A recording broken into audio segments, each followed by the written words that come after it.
Test 1. Section 1. In this section, you will hear a conversation between a woman and the librarian. Now you have some time to look at questions 1 to 6.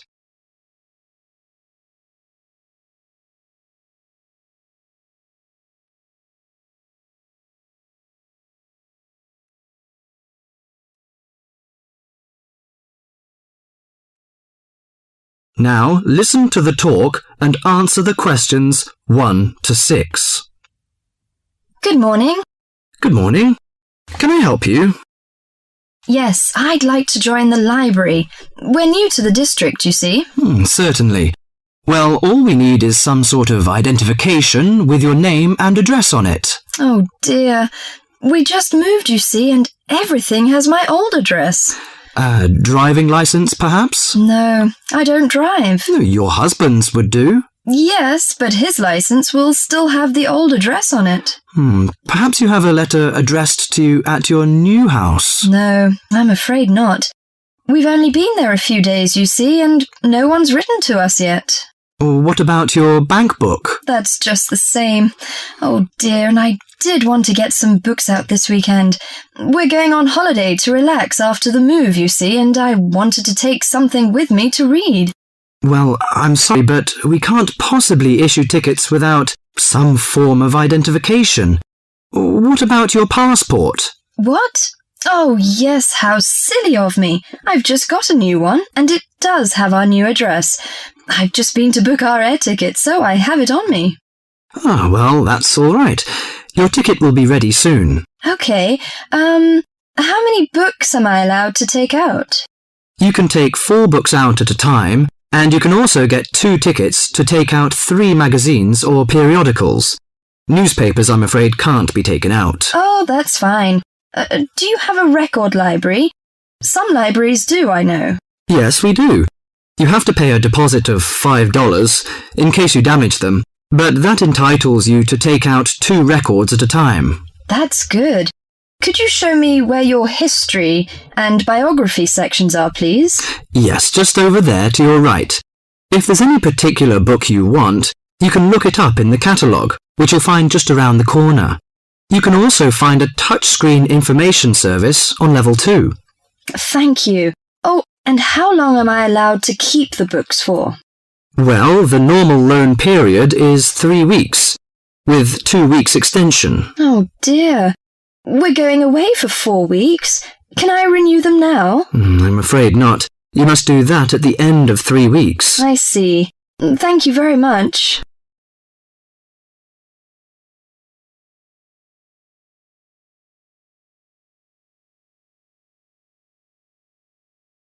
Before the talk continues, you have some time to look at questions 7 to 10.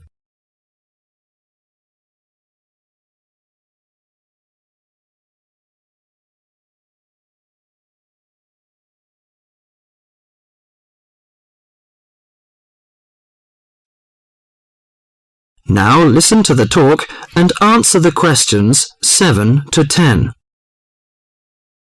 Well, let's go into some details. Your name, please, madam? My name is Barbara. The surname is Cooper.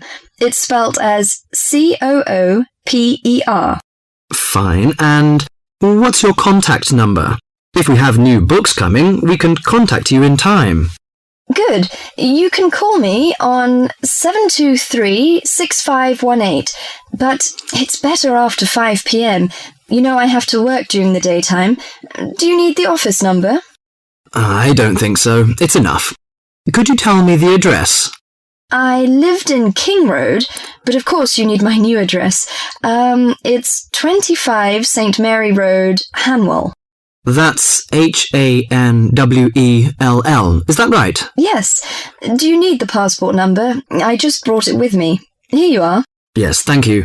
The number of your passport is G5798-0942. OK, and your ticket is ready. The number is M930123. Thank you. Could I take a look around and check out some books? Of course, as you like. That is the end of section 1.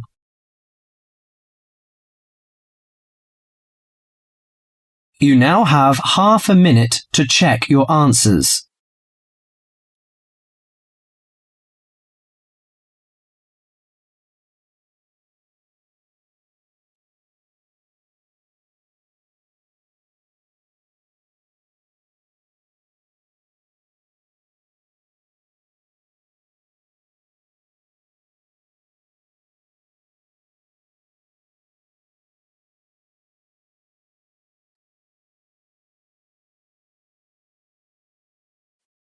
Section 2. In this section, you'll hear an introduction on cheese making. You have half a minute to read the questions 11 to 20 first.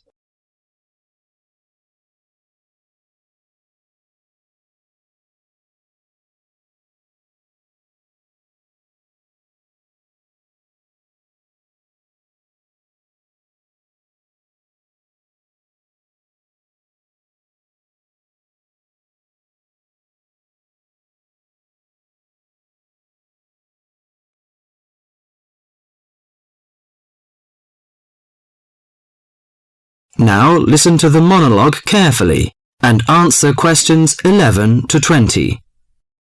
Cheese is one of those foods that we tend to take for granted as always having been with us, and it's odd to think that someone somewhere must have discovered the process to make cheeses. That takes place today. In the studio to tell us all about it is Monica Maxwell. Today, we all know that the process of making cheeses takes place when microorganisms get into milk and bring about changes in its physical and biochemical structure. Well, obviously, we don't know who discovered the process, but it's thought that it came from Southwest Asia about 8,000 years ago. In the early time, there were mainly two types of cheeses. One of them was rather tasteless and bland, in the case of the so-called fresh cheeses, which are eaten immediately after the milk has coagulated. And another one was rough-tasting and salty, in the case of the ripened cheeses, which are made by adding salt to the soft fresh cheese and allowing other biochemical processes to continue so that a stronger taste and a more solid texture resulted. The ancient Romans changed all that.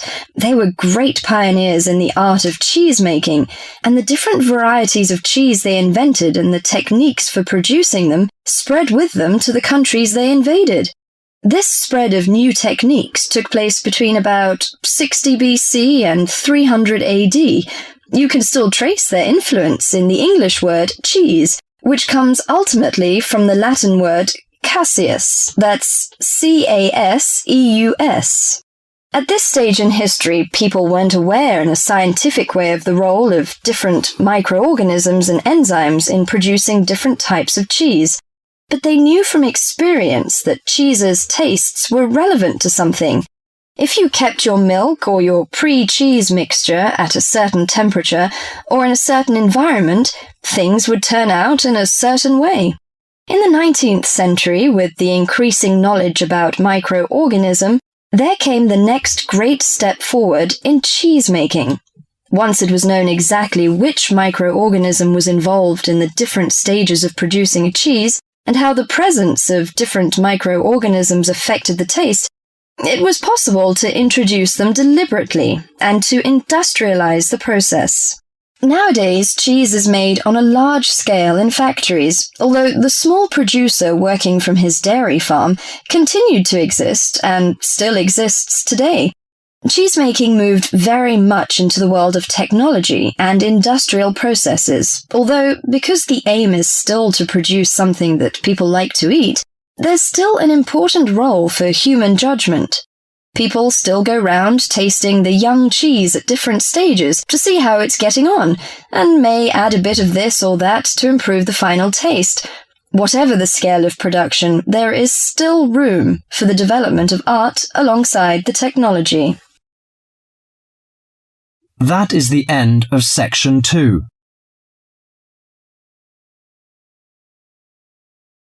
You now have half a minute to check your answers.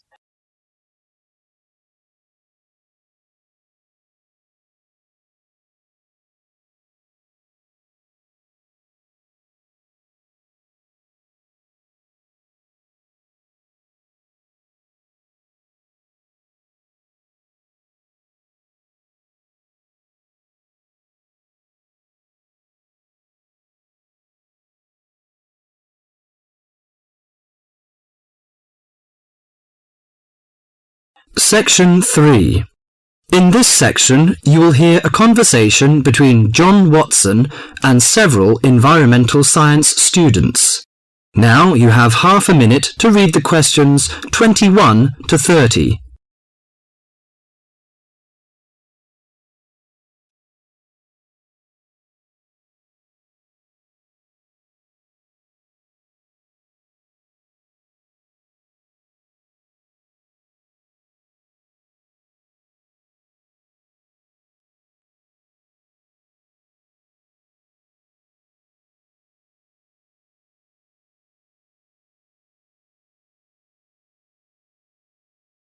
Now listen to the conversation and answer questions 21 to 30. Good morning, everyone. I'd like to introduce our guest to you, John Watson. We're delighted to have John with us today to share his views on conservation. As environmental science students, I know you'll have a lot of questions. So let's kick off by asking him to tell us how he got involved in the environmental movement. Thank you, Deborah. It's nice to be here. When I was 7 years old, back in the 1940s, my father bought 200 acres of land on the central coast of New South Wales in eastern Australia. The marvellous thing about it was that it was virgin bush. In other words, completely natural. But this kind of country doesn't exist anymore. Oh, what do you mean by that? Well, let me explain. We went to live there when I was 10. When I was 12, the foxes and cats appeared. And by the time I was 14, there were no native animals left. You mean that within 4 years, all the native animals had gone? That's exactly what I mean. But it took a while for people to realise what was going on. So, you're saying that it was the cat and the fox that killed off the native animals? Absolutely right. But back in the 1970s, people didn't realise it. Even though Australia was losing wildlife faster than the rest of the world combined, people were blaming the farmers and miners, but not their lovely little pussycats. They're domestic cats you're talking about? Exactly. And what's more, they didn't want to know. Can you tell us how you set about proving your theory that it was feral cats and foxes which were killing native animals? Well, I moved to South Australia specifically to set up a wildlife sanctuary there. Why South Australia in particular? I chose South Australia because it was the only state where it was still legal for me to fence off an area and put back locally extinct animals. That was very far-sighted of them, wasn't it? Well, not exactly. They just hadn't got around to making it illegal. Though they soon tried to, once they realised what I was doing. Did you ever get into trouble for your actions? Yes, once or twice. In 1976, they put me in jail for cutting down some pine trees to allow me to build a fence to keep out the cats and foxes. How did you get out of that situation? Well, I signed an agreement saying that I wouldn't go on building the sanctuary, but then I just kept on building it. That was very brave of you. Well, I figured that I had signed under duress, so I didn't feel bound by it. The sanctuary was completed in 1983 and opened to the public in 1985, and within a year it was overrun with native animals. There are other ways of protecting endangered animals, though, aren't there? You can raise public awareness through research and educational programs. Well, I don't have much time for that. Unfortunately, today we measure success in science, not by your results, but by how much funding you get. What you've done is obviously admirable. But don't you think there's an argument for letting nature take its course? I mean, don't you think cats and foxes have a right to live too? Well, no, not really. They were introduced to this country, but they don't belong here. But aren't you trying to turn back the clock? These other animals are here now. What is so important to you about native species that justifies killing any number of alien ones? I believe that evolution gave us a paradise, and that we will lose everything unless we understand the need for balance. But really, at the end of the day, it's just a belief. It's just a feeling. That is the end of section 3.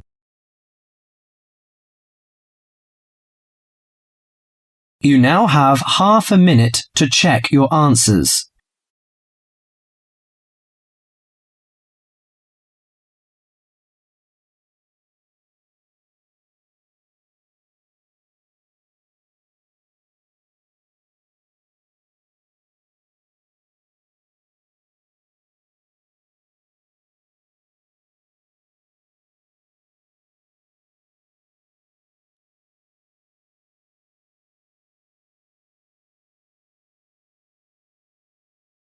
Section 4.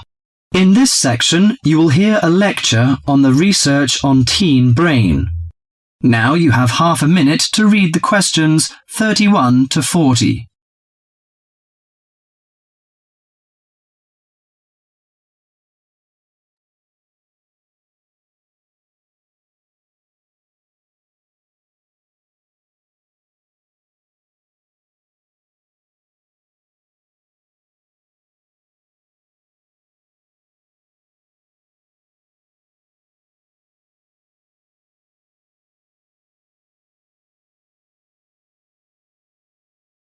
Now listen to the lecture and answer questions 31 to 40.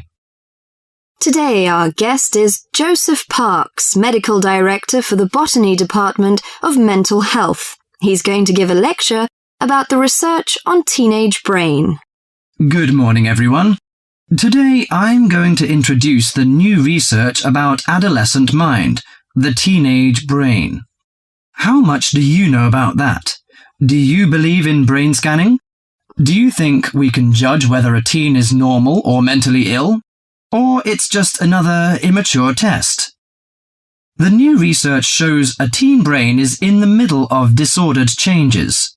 Those changes, scientists now believe, are so significant that they may reveal the mysteries of mental illness, explaining why some teens commit suicide, why others harm their classmates, and why some emerge later in life with mental disorders.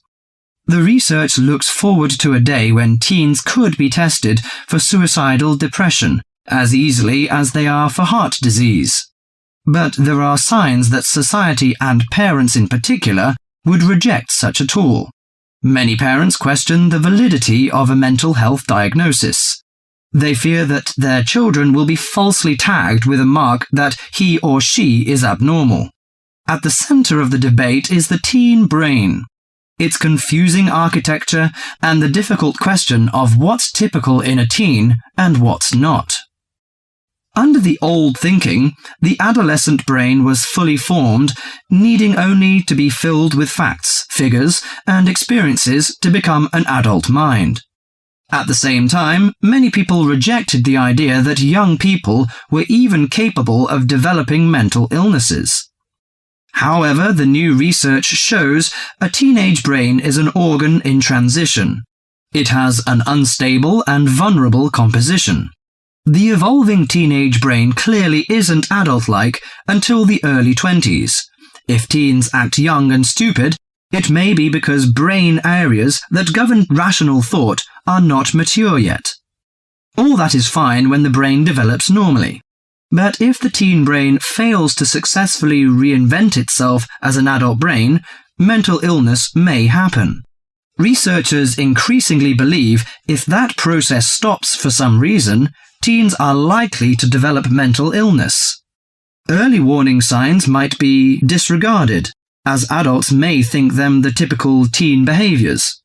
Perhaps the chief hope of the new research is that it could make a difference for teenagers suffering from mental disorder and major depression. These can lead to suicide, which for years has been the leading cause of death for teens. Until recently, scientists couldn't peer into living brains to look for changes associated with normal development or mental diseases. That is beginning to change as researchers develop ever more sensitive brain scanners. However, the composite pictures are somewhat misleading. A snapshot of an individual brain may fall somewhere between normal and mentally ill. For now, psychiatrists and psychologists must still rely on interviews and observations of children's behavior to diagnose mental illness. That is the end of section 4.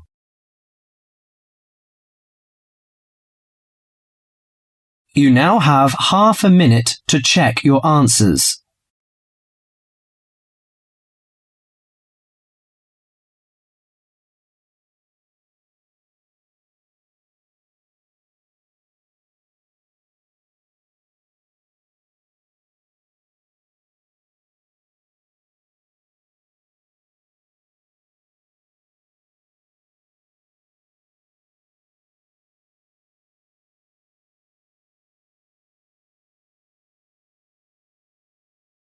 That is the end of the listening test.